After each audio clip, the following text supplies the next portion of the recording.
हैं, सुनते हैं, खाते हैं, चलते हैं, और वो जब नहीं है तो वो हमारे लायक ही नहीं रहता। फिर कितना भी प्यारा कोई क्यों ना हो, उसको हम नहीं रख पाते। तो ऐसे गोविंद के चरणों में हम ध्यान करते हुए कथा में प्रवेश करते हैं। नैमिषारण्य की पावन भूमि में सुत जी कथा सुना रहे हैं। सरल भाषा में आप सब कथा सुनोगे। आप बार बार आप सबने कथा सुना है। हमारी एक कोशिश रहेगी कि आप सबको 7 दिन में, वैसे तो एक भागवत कथा सभी ज्ञानी विद्वत जन यहाँ बैठे हैं, 18,000 श्लोकों की संहिता है। आप बरसों बरसों प्रयत्न करते रहोगे तो भी समाप्त नहीं हो सकता। यह गोविंद की कृपा है, क्योंकि भगवान अनंत है, उनका अंत नहीं है, तो उनकी कथाएं भी अनंत है। तो 7 दिन में कैसे समाप्त होता है?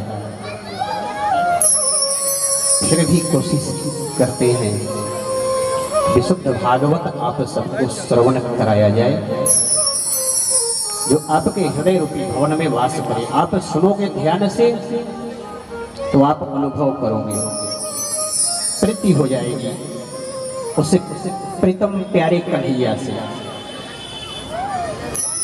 जब हृदय में उतारोगे, हृदय रूपी भवन में,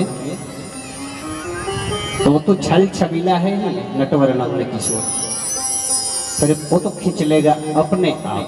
आप एक बार उसके तरफ झुक के देखो, एक बार प्रेम करके देखो। वो तो चित्त चोर है, चित्त ही चुरा लेगा, फिर आप जा नहीं पाओगे, अपने आप को रोक नहीं पाओगे। ऐसा है प्रियतम।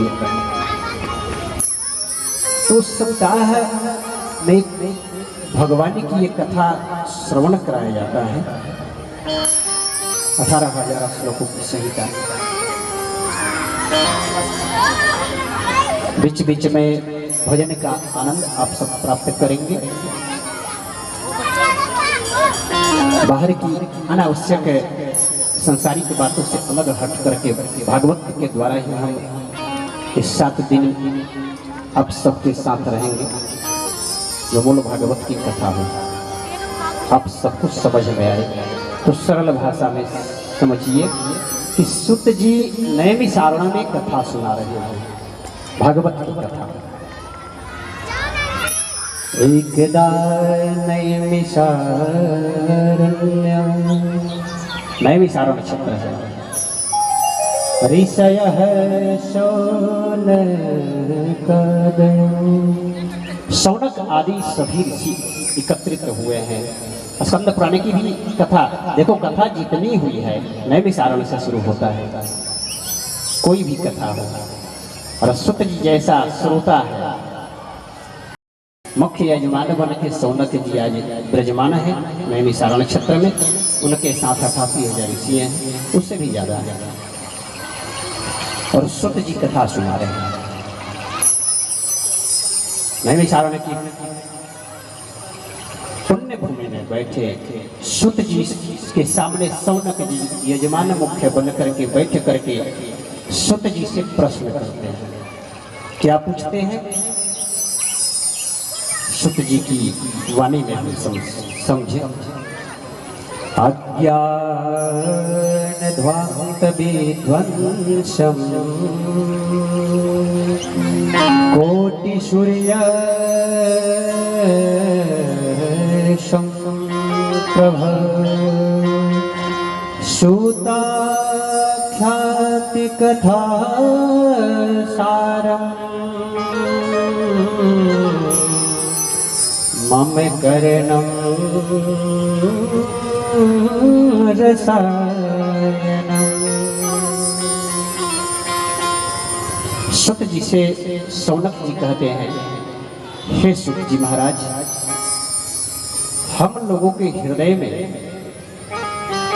अज्ञान का घोर अंधकार व्याप्त है। हम सबके हृदय में, सुत जी से शौनक जी कहते हैं, जो वहां बैठे उनके हृदय में नहीं, हम सबके हृदय में घोर अंधकार व्याप्त है। यह त्रिभुवन के अंधकार को देखो, संसार में अंधकार अगर हो, जैसे रात्रि होती है, सुबह सूर्योदय होता है, और सूर्योदय जब होता है तो रात्रि का अंधकार दूर हो जाता है। लेकिन जब हमारे मन के अंदर ही, हृदय के अंदर ही अंधकार भरा पड़ा है, तो सूर्य के प्रकाश से भी दूर नहीं हो सकता। शौनक जी यही प्रश्न सुत जी से कहते हैं कि हे सुत जी महाराज, हम सबके हृदय में अंधकार जो व्याप्त है, तो उस अंधकार को दूर करने के लिए आपके पास कथामृत है। सूर्य का प्रकाश उस अंधकार को दूर नहीं कर सकता। आपकी कथामृत ज्ञानामृत की उस ज्ञान की एक किरण भी यदि हम सबके हृदय में प्रवेश कर जाए, तो जो हमारे हृदय में अंधकार व्याप्त है वो दूर हो जाएगा। तो कृपा करके कोई ऐसी हमें कथा सुनाइए। शौनक जी प्रश्न करते हैं, देखो श्रोता कैसा है, शौनक जी जैसा। शौनक जी कैसे हैं? कथामृतम स्वाद भगवान की कथा रस पान करने में कुशल है। श्रोता को कभी भरते नहीं, ऐसे श्रोता है। और कथा से भरना भी नहीं चाहिए। कथा से जो भर गया वो समझो भगवान की कथा सुना ही नहीं कभी। ये कथामृत ऐसा है। शौनक जी कहते हैं, हे सुत जी महाराज, हृदय पटल पर अपनी ज्ञान की एक किरण को डाल दीजिए, जिससे हमारा अज्ञान तिमिर ध्वस्त हो जाए। हम यह जानना चाहते हैं कि भक्ति, ज्ञान और वैराग्य को बढ़ाने के लिए वैष्णव लोग क्या करते हैं, कैसे हमारी भक्ति बढ़े, ज्ञान बढ़े और वैराग्य बढ़े। कोई ऐसा सरल उपाय बताइए जिससे भक्ति बढ़े, ज्ञान बढ़े और फिर वैराग्य बढ़े। सबसे पहले भक्ति मांगते हैं।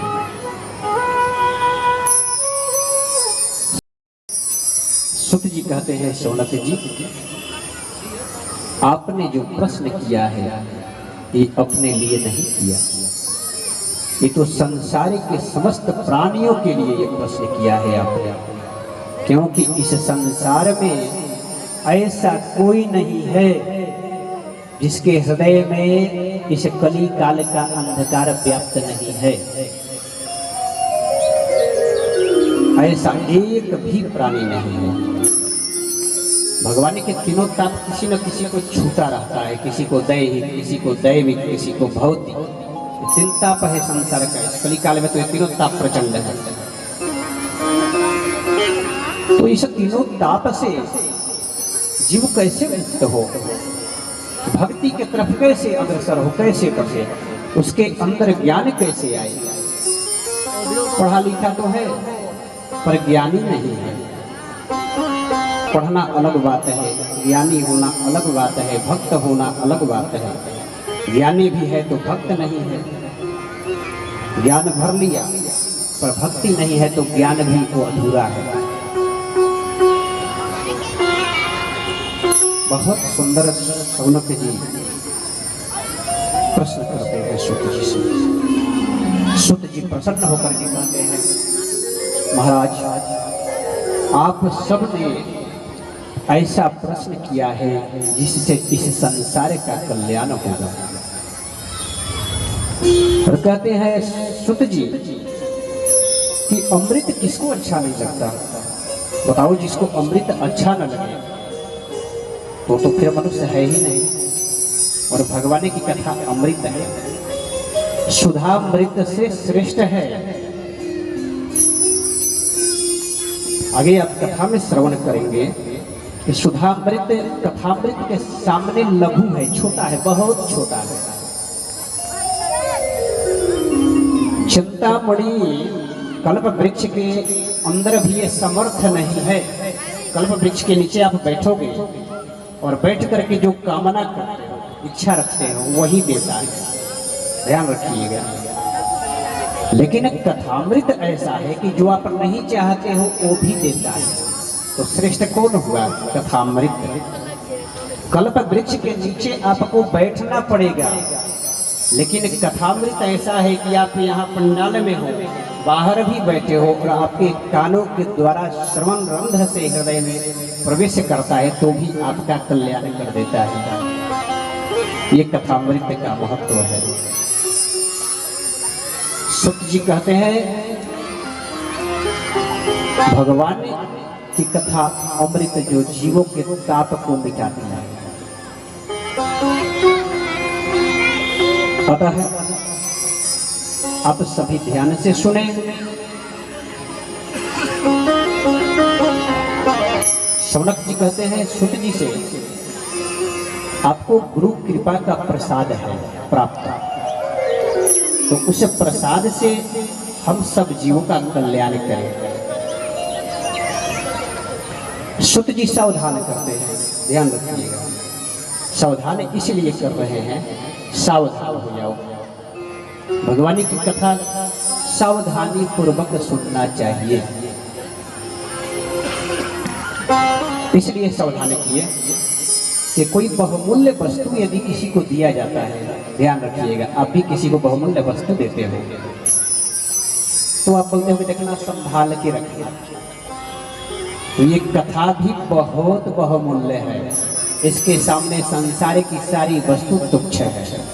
इसलिए सुत जी कहते हैं सावधान्यतया सुनो मुनयः, सावधान होकर सुनिए मुनियों।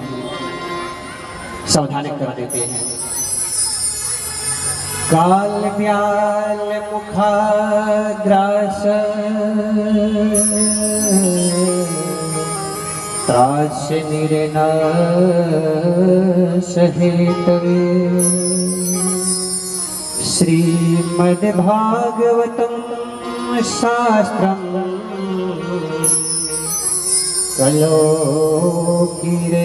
कलोकिरेण भासितम्। सुत जी कहते हैं काल रूपी व्याल के सर्प, व्याल मतलब सर्प होता है, हम सबका जीवन है। हमारी जो जिंदगी है वो काल रूपी व्याल के मुख में है और त्रास निर्नाश हेतवे, ये बहुमूल्य शरीर है, बड़ी दुर्लभता से प्राप्त हुआ है और बहुमूल्य होने के बाद गारंटी इसकी कितनी है? सेकंड की नहीं है। त्रास निर्नाश हेतवे, एक सेकंड की भी गारंटी नहीं है इस शरीर की, ध्यान रखिए। बहुमूल्य वस्तु आप कोई खरीदते हो, मोबाइल ले लो, फ्रिज वगैरह इत्यादि खरीदते हो, हम सब संसारियों का यही हाल है। तो हम उससे गारंटी पूछते हैं, कितने दिन की गारंटी है, वारंटी कितने दिन की है? संसारिक वस्तु जो मानव द्वारा निर्मित है, लेकिन इस शरीर की हम गारंटी कितने दिन की मांगते हैं किसी से? है गारंटी? सेकंड की गारंटी नहीं है। तो हमारा जीवन सर्प के मुख में है, तो अपने आप को सुरक्षित कब तक समझें? जब तक सांप का मुंह खुला है और हम उसके अंदर बैठे हैं, जब तक उसका मुख बंद नहीं होता तब तक हम सुरक्षित हैं। वो मुंह बंद किया, राधे राधे गोविंदाय नमो नमः हो गया। तो जब जीवन की गारंटी एक सेकंड की भी नहीं है तो उसके लिए क्या करना चाहिए? और सब संसारियों का, ये किसी एक की नहीं है, ये पूरे संसारियों का यही हाल, जितने जीवधारी हैं इस चराचर में सबकी यही हाल है। तो सुत जी कहते हैं कि शौनक जी उसके लिए कथामृत पान रसास्वादन करना चाहिए। जब हमारी इस शरीर करना चाहिए तो श्रीमद्भागवतं शास्त्रम् कलोकिरेण भासितम्। सभी को श्रीमद् भागवत संहिता का रसपान करना चाहिए, भगवान की कथा सुनना चाहिए। जन्म लेना और मरना दो के सिवाय और काम के लिए हम यहाँ आए हैं। हमारा जन्म सिर्फ इसलिए नहीं हुआ है कि जन्म लें, पले, बड़े हों, पैसा इकट्ठा करें, घर बना ले, खाए और पिए और मरे। नहीं, जन्म इसलिए नहीं हुआ। हमारा जन्म तो हुआ है अपने आप को सुधारने के लिए। क्यों? क्योंकि दुर्लभो मानुषो देहो देहि नाम क्षण भिंगरः।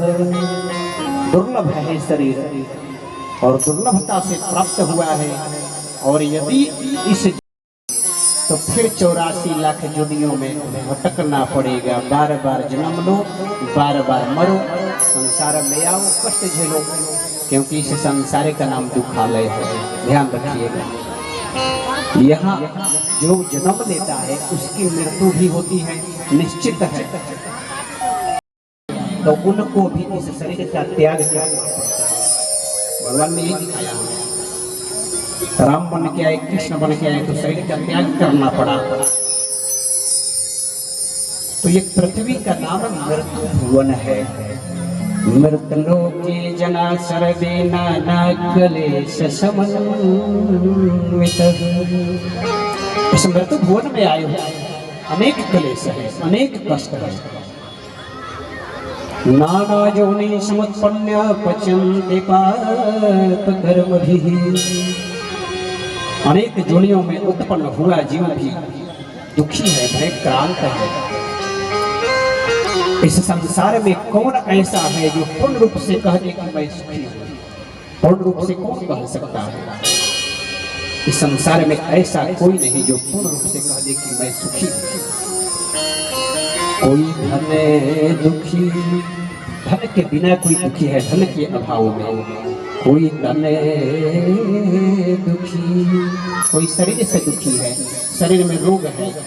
संपत्ति है तो उसके शरीर में रोग है, उससे परेशान है। कोई मन से रहते उदास, मन से सब कुछ है फिर भी वो मन से अशांत है। हृदय में शांति नहीं है, मन में शांति नहीं है, वो शांति की तलाश में भागता रहता है। शांति कहाँ मिलती है? शांति है ही नहीं। शांति तो वही मिलेगी गोविंद के चरणों के प्रेमी बन जाओ, और वही शांति है। कोई धन दुखी, कोई तन दुखी, कोई मन से रहते उदास। थोड़े थोड़े सब दुखी, सुखी राम के दास। सुखी कृष्ण के दास। कौन सुखी है? जो गोविंद के चरणों में प्रेम लगाया है, प्रीति कर लिया, जो श्री राम के चरणों से प्रीति रखता है, वो सुखी। उसके पास देखो कुछ हो या न हो, खाने के लिए मिल गया तो भी ठीक है, नहीं मिला तो प्रभु का भजन कर लिया। आज गोविंद की यही इच्छा है। और ऐसे हमारे कितने न जाने संत पड़े हैं कि सप्ताह हम लोगों का 5 दिन व्रत ही रह जाता है, और ये सब गोविंद की कृपा है। तो वो परम सुखी और दुख घेर के रखेगा, क्योंकि ये संसार का नाम दुखालय है। तो इसमें सुख कैसे मिलेगा? आप औषधालय में जाओगे तो खाना में, और वहां जाकर सब्जी मांगो, मिलेगा? नहीं मिलेगा, क्योंकि वहां दवा मिलता है। सब्जी बाजार में जाओगे और दवा मांगोगे तो मिलेगा? नहीं मिलेगा। तो इस संसार में आए हैं, और जिसका नाम दुखालय है, दुख का घर है, और यहाँ आकर सुख की कामना करोगे, नहीं मिलेगा। ध्यान रखिएगा, आप जितनी इच्छा रखते हैं गोविंद अगर वो पूरा कर रहे तो आपकी जिज्ञासा और आगे बढ़ जाती है। और चाहिए, वो हुआ तो और चाहिए, और की इच्छा में आपका जीवन ही समाप्त हो जाता है, पता नहीं चलता। और एक दिन मृत्यु आता है, अपना ग्रास बना लेता है, और आप और करते करते जीवन अपना निकाल दिए। अपने लिए क्या किए सोचिए। शरीर तो मिला था इसलिए कि जाकर 83,99,999 योनियों में जो आपने किया है, वो एक योनि मनुष्य की प्राप्त करके सब सुलभ कर लो, आसान बना लो। और जब आसान बना लेते हो तो फिर आपको जन्म लेना नहीं पड़ेगा, क्योंकि जन्म लेने में बड़ा कष्ट है। जन्म लोगे, मरोगे, संसार में आओगे, अनेक तरह का दुख। और गोविंद से जब प्रेम हो जाए, प्रीति हो जाए, तो आपको फिर जन्म लेना नहीं पड़ता। सुत जी कहते हैं कि इसी के